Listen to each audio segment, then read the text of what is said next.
오늘 말씀은 섭리라는 주제를 가지고 함께 나누겠습니다. 우리가 계속 그 웨스트민스터 소요리 문답이라는 그 문답, 소요리 문답이 있어요. 성경을 이렇게 가장 핵심 부분을 요약해서 우리 믿음의 선배들이 요약해 놓은 거를 우리 함께 나누는데, 오늘은 11문답을 함께 나누겠습니다. 11문답을 보면은 질문이 이거예요. 하나님의 섭리는 무엇입니까? 라는 질문입니다. 그에 대한 답변은, 하나님의 섭리는 하나님이 지극히 거룩하고 지혜롭고 능력 있게 모든 피조물과 피조물의 모든 행동을 보존하시며 통치하시는 것입니다. 라는 답변입니다. 모든 것을 무에서 창조하신 분이 그 창조한 모든 것을 그냥 내버려 두신다면 어떻게 될까요? 우리는 잘 알고 있어요. 하나님께서 무에서 모든 걸 창조했다는 걸 잘 알고 있어요. 그런데 하나님이 창조하신 그 모든 것을 그냥 내버려 둔다면 어떻게 될까요? 그 창조된 것들이 그대로 있을까요? 아니면 시간이 지나면 그것이 다 망가져 버릴까요? 아니면 오히려 더 발전해서 그것들이 점점 더 완벽하게 될까요? 반대로 하나님께서 내버려 두시지 않는다면 어떻게 될까요? 그분은 피조물에게 어떤 일을 행하실까요? 그것에 대한 질문이에요. 섭리란 무엇일까요? 라는 그 질문에 대한 답을 우리가 아까 방금 읽었어요. 하나님의 섭리는 하나님이 지극히 거룩하고 지혜롭고 능력 있게 모든 피조물, 여기에는 이제 인간도 포함되죠. 믿는 사람이나 믿지 않는 사람이나 모든 피조물과 또 피조물의 모든 행동을 보존하시며 통치하신다는 것이 섭리의 의미예요. 섭리는 하나님이 모든 창조 세계와 또 천사의 세계, 그러니까 하나님은 이 세상을 창조하실 때 보이는 세계와 보이지 않는 세계까지 다 창조하셨어요. 그리고 우리 인간들이 하는 모든 생각이나 행동까지를 하나님이 어떻게 하십니까? 돌보시고 다스리시고 통치하십니다. 이것이 섭리예요. 그러니까 섭리는 마치 이런 거나 똑같은 거예요. 부모가 자녀를 낳았을 때 그 자녀가 그 생명이 잘 유지될 수 있도록 돌보시는 거예요. 먹이고 돌보는 것이 이 섭리를 비유할 수 있어요. 하나님은 우주 만물 전체가 잘 유지되도록 지금도 돌보고 계세요.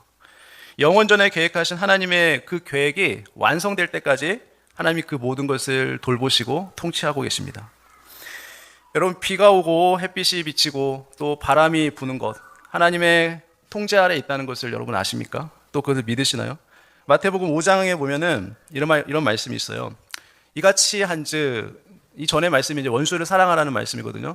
너희가 원수를 사랑한즉 하늘에 계신 너희 아버지의 아들이 되리니, 이는 하나님이 그 해를 악인과 선인에게 비추시며 비를 의로운 자와 불의한 자에게 내려주심이라 라고 말씀하죠. 하나님은 이 세상 자연 만물을 다 지금도 다스리시고 통치하시죠. 또한 공중의 새들을 포함한 모든 생명의 생사화복을 하나님이 다스리세요. 마태복음 10장 29절에 보면 참새 2마리가 한 아사리온에 팔리지 않느냐, 그러나 너희 아버지께서 허락하지 아니하시면 그 하나도 땅에 떨어지지 아니하리라 라고 말씀해요. 그러니까 모든 피조물을 하나님이 주관하신다는 의미예요. 그리고 그러면 하나님은 우리 인간의 역사에 대해서는 어떻게 하실까요? 인간의 역사도 마찬가지죠. 인류의 모든 족속을 한 혈통으로 만드사 온 땅에 살게 하시고 그들의 연대를 정하시며 거주의 경계를 한정하셨다라고 말씀해요. 그러니까 우리가 세계사를 보면 어떻습니까?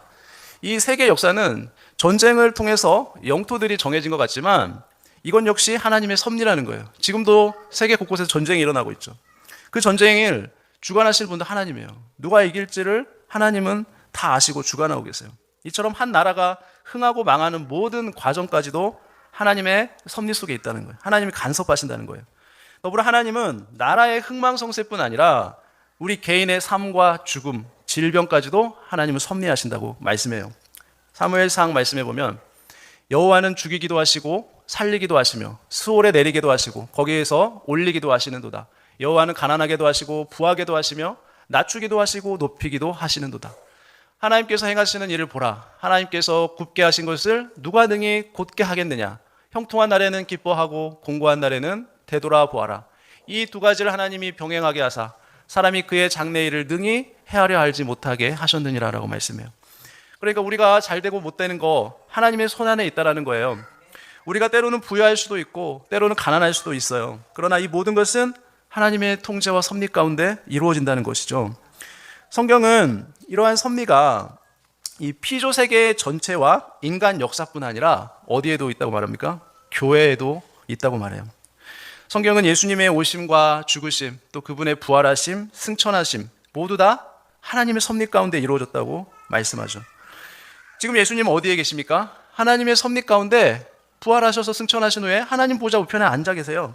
그리고 교회의 머리로서 지금도 교회를 통치하고 다스려 주시고 돌보시고 계시죠. 개인의 역사와 미래의 모든 일, 우리 인간의 의지와 노력에 달려있는 것이 아닙니다. 로마서 8장 28절에 보면 우리가 알거니와 하나님을 사랑하는 자, 곧 그의 뜻대로 부르심을 입은 자들에게는 모든 것이 협력하여 선을 이루느니라. 이러한 많은 성경 구절에서 하나님이 이 모든 창조 세계, 그리고 인간 세계, 그리고 이 교회를 모두 통치하고 계신다라고 말씀하고 계시죠. 자, 그런데 이런 의문이 들 수 있어요. 그러면 하나님이 이 모든 것을 통치하신다면 우리는 아무것도 할 필요가 없겠네요라고 질문할 수 있겠죠. 그런 생각이 들 수 있어요. 하나님이 섭리하시는 방법을 잘 모르면 이렇게 질문을 할 수 있는 것이죠. 그러나 하나님이 이 피조물을 통치하는 방법을 알면 우리가 이런 질문을 안 하게 돼요. 하나님이 피조물을 통치하는 방법은 크게 두 가지입니다. 첫 번째는 협력이라는 게 있어요. 하나님이 2차적인 원인과 자연 법칙을 통해 이루시는 섭리죠. 그러니까 2차적 원인이라는 거는 1차적인 원인은 하나님이죠. 모든 하나님이 다 이루시는 거니까요. 기적, 그 다음에 두 번째 섭리 방법은 기적인데요. 하나님이 수단과 매개 없이 하나님이 직접 통치하시는 것이 기적이에요. 자, 그래서 하나님은 이 세상 만물을 창조하실 때 그 피조물의 특징을 따라 통치하시는데, 예를 들어서 여러분, 물은 낮은 곳에서 높은 곳으로 흐를 수 있습니까? 네, 절대 불가능해요. 물은 항상 높은 곳에서 낮은 곳으로 흐르게 되어 있어요. 이게 뭐냐면 하나님이 물을 통치하실 때 물은 항상 높은 곳에서 낮은 곳으로 흐르도록 하나님 그 자연 법칙을 만드신 것이에요. 지구가 태양을 돌다가 어느 날 갑자기 태양 궤도를 이탈하는 일이 벌어질 수 있을까요? 없습니다. 왜냐하면 하나님은 지구와 태양을 창조하실 때 이 만류 인력의 법칙이라는 것을 만들어서 절대로 지구가 태양을 주위를 돌 때 그 궤도를 벗어나는 일이 없도록 다 정하셨어요. 그게 하나님의 통치 원리예요. 섭리 방법의 두 번째 방법은 기적입니다. 기적. 하나님의 어떤 수단과 매개 없이 직접 통치하는 방법이 기적이에요. 하나님은 자신이 만든 법칙을 초월하실 수 있는 분이기 때문에 우리가 매여 있는 이런 자연 법칙에 하나님은 매이지 않습니다. 성경에 보면 모세가 하나님께 십계명을 받을 때가 있었죠. 그리고 엘리야가 40일 동안 금식할 때가 있었어요. 그때 하나님은 이들에게 음식물을 먹이지 않았어요. 그들이 음식을 먹고 생명을 유지할 수 있는 그런 일반적인 방법을 쓰지 않으셨어요. 그들은 40일 동안 40주야를 물도 먹지 않고 하나님의 임재 앞에 함께 있을 수 있었죠. 왜 가능했습니까? 하나님이 직접 개입하셨기 때문에 그래요. 간섭하셨기 때문에 그러한 기적이 일어날 수 있었던 것이죠. 하나님은 사람이 병이 들면 약이나 치료 행위를 통해서 회복될 수 있도록 정해 놓으셨어요. 그런데 우리가 복음서를 통해서 수많은 치유 사건들을 보면은 그러한 자연 법칙과는 무관한 것을 우리가 많이 볼 수 있어요. 그러면 하나님은 왜 그러한 기적들을 행하셨을까요? 하나님이 자신의 구원 목적을 이루시기 위해서 하나님이 직접 개입하신 것이에요. 그 다음에 하나님은 사람에게 다른 피조물과 달리 자유의지라는 걸 주셨어요. 그래서 우리가 먼 훗날 최후의 심판의 날에 하나님은 우리가 자유와 책임을 가지고 행한 것에 대한 그 심판과 상급을 하나님은 주실 것이에요. 그런데 사람 중에는 특별히 신자에게만 허락된 이 기도와 전도, 이것은 하나님의 섭리와 어떤 관련이 있을까요? 그것에 대해서 우리가 한번 생각해 볼 텐데, 이렇게 말하는 사람이 있어요. 하나님이 모든 것을 다 아실 텐데 굳이 우리가 기도를 할 필요가 있을까요? 이렇게 질문하는 사람이 있어요. 이 질문이 맞을까요? 하나님이 모든 것을 아신데 굳이 우리가 기도할 필요가 있을까? 그게 아니죠. 성경의 많은 구절에 보면은 하나님은 우리가 하나님 앞에 기도하고 간구하도록 강력히 요구를 하시죠. 왜 그렇습니까? 하나님은 왜 우리에게 기도를 원하시죠? 하나님이 우리를 기도를 하라고 원하는 이유, 그것은 물론 하나님의 살아계심을 우리에게 나타내 보이시기 위함도 있지만 첫 번째 이유는 하나님이 우리와 교제를 하고 싶으시기 때문에 그래요. 하나님과 더 가까워지고 친밀해지도록 하기 위해서 우리에게 기도하라고 말씀하신 거예요. 기도를 통해서 우리는 하나님의 사역에 참여할 수 있게 되는 것이죠. 우리는 하나님과 함께 일하는 동안 하나님을 더 의뢰하게 돼요. 하나님과의 인격적인 관계가 더 풍성해질 수 있도록 우리에게 이 기도의 수단을 통해서 긴밀하게 관계를 유지하도록 하는 것이죠. 전도도 마찬가지입니다. 한 사람이 구원받는 것은 창세전에 결정된 일이에요. 그렇죠. 하나님이 아세요. 하나님의 택한 자녀들은. 그래서 이런 극단적인 생각을 하는 사람도 있어요. 어차피 하나님이 작정하신 사람들은 하나님이 구원하실 텐데 굳이 우리가 전도할 필요가 있습니까? 라고 질문하는 사람도 있어요.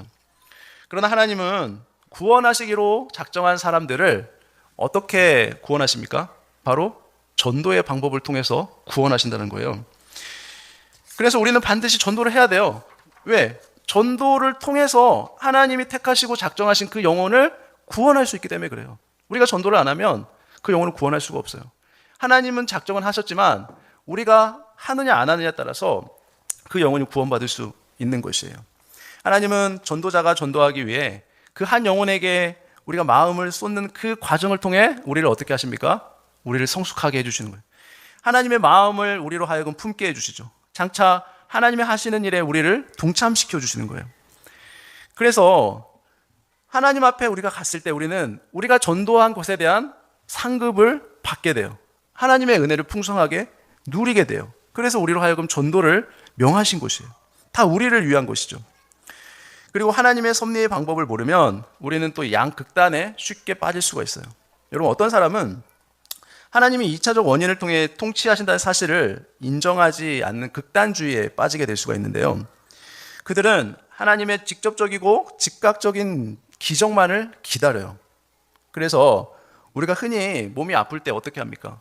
뉴스에도 보면은 정말 안타까운 일들이 많이 있죠. 어떤 자녀가 아픈데도, 심각하게 아픈데도 부모가 자녀를 믿음으로 치료하겠다고 병원에도 데려가지 않고 약도 먹이지 않고 오직 기도로 낫겠다라고 방치하는 그런 사례들이 나오죠. 그게 극단주의로 가는 거예요. 하나님의 섭리를 모르고 극단으로 가면 그렇게 가는 것이에요. 몸이 아플 때 또 이런 사람도 있어요. 전혀 기도하지 않고 그저 자연 법칙만을 의지하는 거죠. 그냥 약 먹고 의사 처방받고 치료하면 되지. 굳이 기도할 필요가 있을까? 그렇게 양극단으로 가는 것을 우리가 주의해야 되는 것이죠.